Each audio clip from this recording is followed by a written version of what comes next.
Hi everyone, in this video we are going to introduce you to a game called Sakiro Shadows Die Twice. Shadows Die Twice is an action-adventure video game developed by From Software and published by Activision. The game takes place in Sengoku period of Japan and follows a shinobi known as Wolf, as he attempts to take revenge on a samurai clan who attacked him and kidnapped his lord. The work supervises Hidetaka Miyazaki and has been the producer of Demon's Souls, Dark Souls, and Bloodborne. If you paid attention to friends who played console games, you will definitely have a chill when you see these names. These are the representative works of the so-called Suffering series and are deeply imprinted with Miyazaki's game philosophy. All he wants to do is make great games, and would rather them be the stars than him. He has done an interview here and there, and has always come off as humble and thankful for how much people love Dark Souls, Bloodborne, and more recently, Sakiro. Players call him an old thief because his game is too difficult. It is this difficulty, or specifically the oppressive gameplay, that serves the theme, death. Although today's Sekiro Shadows Die Twice seems to have a huge difference with these predecessors of the game system, it is obviously still infused with the personality of Miyazaki and is a typical author game. In this video, we're going to talk about 3 characteristics of this game. First, difficulty, then image, and then the last one, semantic of the game. Here we go. Alright, first, difficulty. After the release of Shadows Die Twice, while the players went to Wyoming City to die, many voices appeared on the internet. The most representative is this game is not good. It's either difficulty is more fun, or it's not. It really depends on the player's understanding of difficulty. Like, Mount Everest is so steep, but why would anyone risk their life to climb up that mountain? In that same way, what an excellent but difficult game tries to bring to the player is a sense of challenge, but also a sense of accomplishment. In today's 3A games, the similarity of the process and gameplay is serious, and the default difficulty is also adjusted to be low, taking care of the taste and levels of the vast majority of players as much as possible, in order to better promote the game and expand the market. In addition, the first group of players is gradually aging. The second group of young players who have not experienced the 70s, 80s, or 90s have gradually become the main consumer. Players have gradually forgotten the fear of the FC era being dominated by Castlevania, Green Core, Salamander, The Legend of Zelda, and even the Super Mario series. Ghosts and Goblins is even more anti-human. In the era when the difficulty of the game was generally high, when people were not affected by the internet, and they repeatedly checked at home for a whole day without any complaints. It was an era when video games became a part of human spiritual life. Therefore, many young players have not experienced or forgotten what the game was like 30 or 40 years ago, so they sneered at Miyazaki's Echo-style game. They are not as demanding as hardcore players. They prefer to experience work smoothly from beginning to end, and they cannot accept occasional problems in the middle or later stages of the game. But if they had to die a dozen times before they could move on, that would be intolerable. However, casual players and young players cannot deny the fun brought by the difficulty. Although there is a certain threshold of such fun, the cost of learning is high. It is not easy to appreciate it quickly, and it does not mean that this fun does not exist. Through continuous failure, learning, and training, we gradually improve the responsiveness, form some kind of muscle memory, and then defeat powerful enemies to overcome the harsh test to achieve a higher level of operational skills and strategies. To a lesser extent, our thinking ability has climbed in the process. In the future, this is the way that humans can be improved. From the perspective of game production, the design of difficult games is never easy. I'm not a professional game designer, but at least I can barely play games, and I'm willing to observe and reflect on my game experience, and to extract some ideas to share. If you want to have fun in a difficult game, the system design of the game is absolutely inseparable. If you want to make the game more difficult and reasonable at the same time, you should not just pile up the values. Many games give us 3 levels of difficulty: simple, medium, and difficult. Sometimes hell difficulty appears for some to choose from. However, often the difficulty is different, which means the enemy's health is bigger, the attack power is stronger, and the player's health is reduced. The items are reduced, and the skill effect is reduced. This kind of numerical change is necessary, but you can't distinguish difficulty only by numerical changes. Otherwise, people's desire to challenge will quickly turn into boredom. In this respect, Miyazaki set an example for game writers. Although Sakiro has no difficulty level to choose from, its difficulty is obtained by horizontal comparison with other mainstream 3A games, so everyone knows it. Although there is a very cruel numerical gap in Sakiro, the protagonist's blood tank can hardly withstand hitting more than 2 times by the elite enemy and boss. But the protagonist's attack power is very low. But this is the only difficulty of the entire game system basis. What really prevents players from getting bored in the constant death is the diversified design of the game based on this. Next, we're going to talk about the image part of this game. From the perspective of images, it explains how the content and form of Sakiro are combined. This includes the game's lighting, art, action, and shape design, and all the elements that are perceived through the eyes are included. Many people prefer to use game systems in general, and from my perspective, just as numerical values are the basis of gameplay skills, the video is also the basis of game aesthetics. It determines the work's ideology and language system. In addition, the excellent sound effects and soundtrack of Sakiro also exude great charm because of the completeness of the image. The delicateness of the picture of Sakiro is strictly backward, and Miyazaki's works are not known for their authentic pictures. However, this work once again confirms how important good art is to the game screen. I have seen too many games that are very delicate on the screen, almost exhausted the function but have no beauty at all. Instead, I am so dizzy that I have pain after watching it for a long time. Although the texture of Sakiro can't withstand the test of a magnifying glass, the image elements such as character modeling, lens, depth of field, screen space, and light appear consistently exquisite under limiting rendering. The costumes and props in the game are very sophisticated. Very cold and cruel beauty of Japanese wearing states period. As the ninja, the protagonist Sakiro is no longer the image of people wearing night clothes and wearing a face mask. Sakiro is wearing tattered clothes, braids, left hand prosthetics, and at the first glance it looks very simple. But as the adventure progresses, especially when the adventure is more dangerous than imaginary, your sense of substitution for the character will become more and more harem-depth. This is actually the advantage of most video games over video arts. It is easy to create immersion. On the other hand, the face of Sakiro is vague in nature, with almost no personality displayed, and appears as a humble and ignorant protector. This depersonalization molding is absolutely untenable in movies, but it is widely used in video games because it is easier to stimulate the player's perceived identity.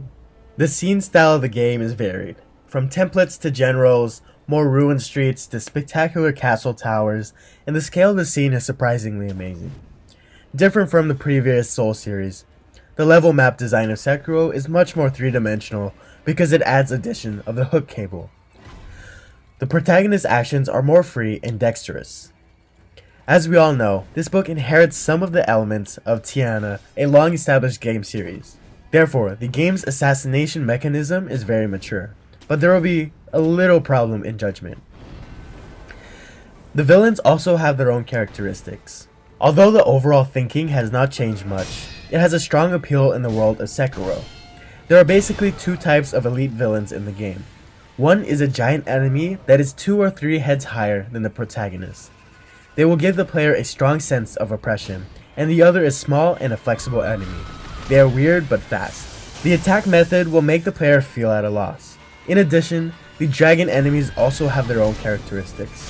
When I first entered the Tianshu Pavilion of Wyoming City, I exhausted the hardships of Tengu and the Blue Sword Lords. Different forms of enemies and different ways of acting not only become unique elements of the wolf, but also a necessary part of the difficulty curve of the game. This time, we finally did not play the game in a depressive atmosphere, almost like Black Soul or Blood Source. The light of Sakiro is soft and bright, with occasional dark caves and dungeons, but it is more of a battlefield under the sun in misty suburbs. Some post-war scenes are also portrayed in more detail. The burning houses on the streets, the charred corpses, and collapsed walls not only reflect the violence of war, but also enrich the assassination strategies of the players. The more magnificent the sun, the moon, the stars, and the mountains, the stronger the contrast with the bloody corpse in front of the player's eyes. The highlight of this game is naturally a hardy battle. The difficulty of the battle is not only reflected in the enemy's strong desire to attack and the ability to kill players in seconds, but also in the variety of tactics. Some elite enemies are even designed to break the player's previous combat experience. When players are used to parrying and seeing through, some enemies cannot use these tricks to win, and they have to let the players redefine their combat ideas.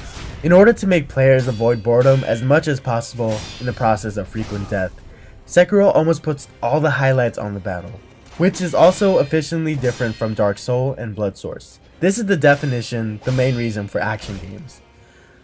More players around me compare it to a martial arts game, and in fact, its action style was born from the Japanese sword and halberd in the 1960s.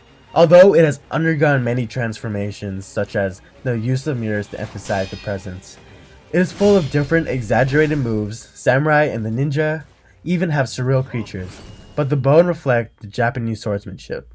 Rather than our sports space is more three-dimensional, the blade is more unique and flexible martial arts style.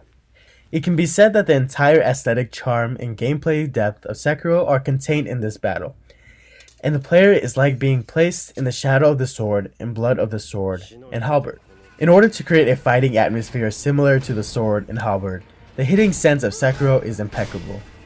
The impact sound and sparks of the knife-to-knife fight and the blood splashing when the knife is pulled away from the enemy are all essential elements of violence, enough to make the player's battle experience smooth and exciting. The most prominent bright spot is the sound of heaven that exploded when the two blades intersected, which is definitely the magic of this game.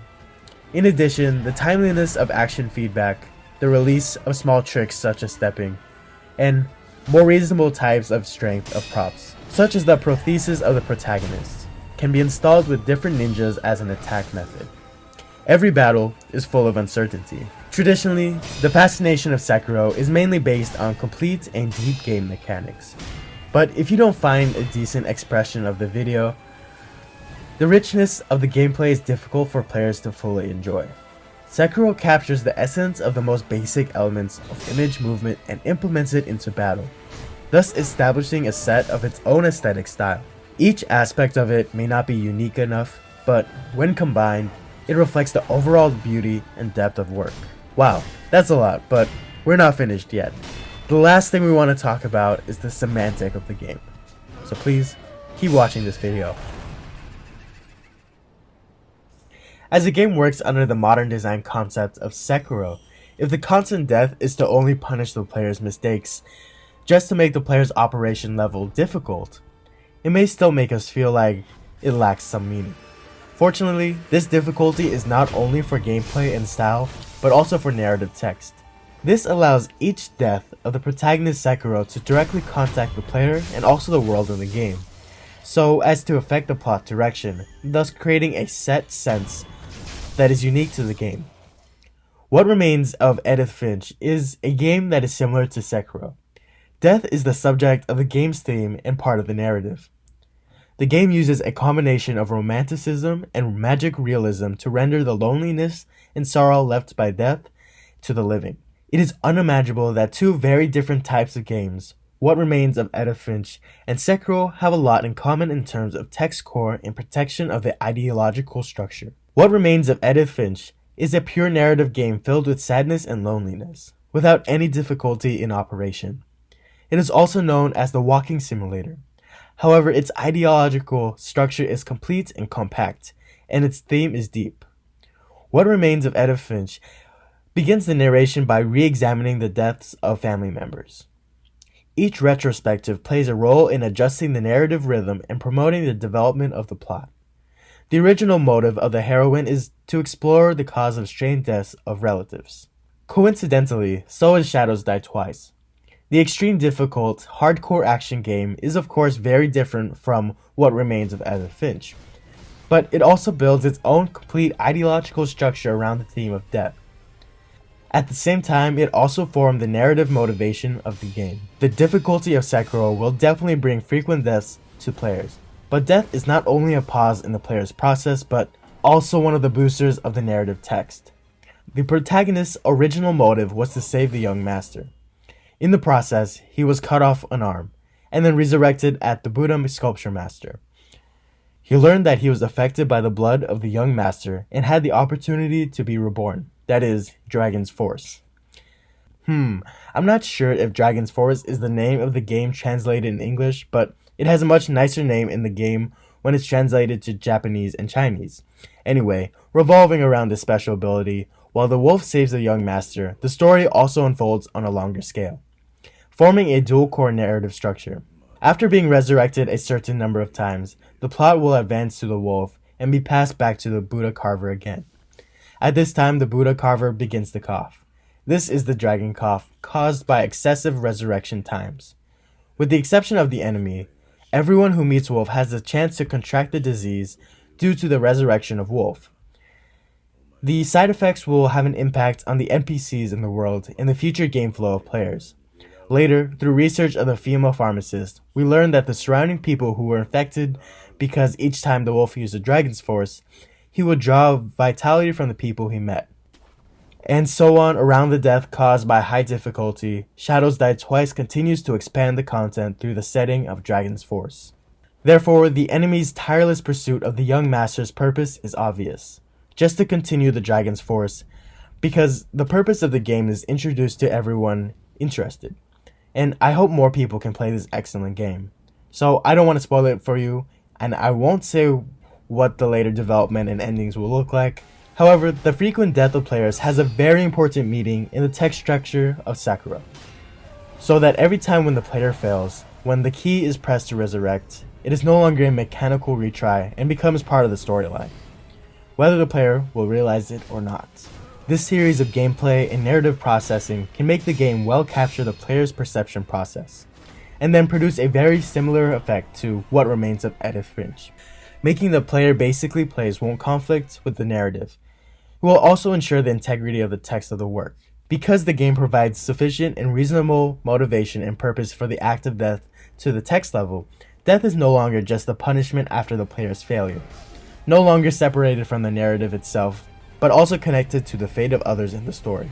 Even the game's subtitle, Shadows Die Twice, directly named the main purpose of the game, pointing to both the core of the gameplay and the core of the narrative. It can be said that all content and form of the game are built around death and its derivative content.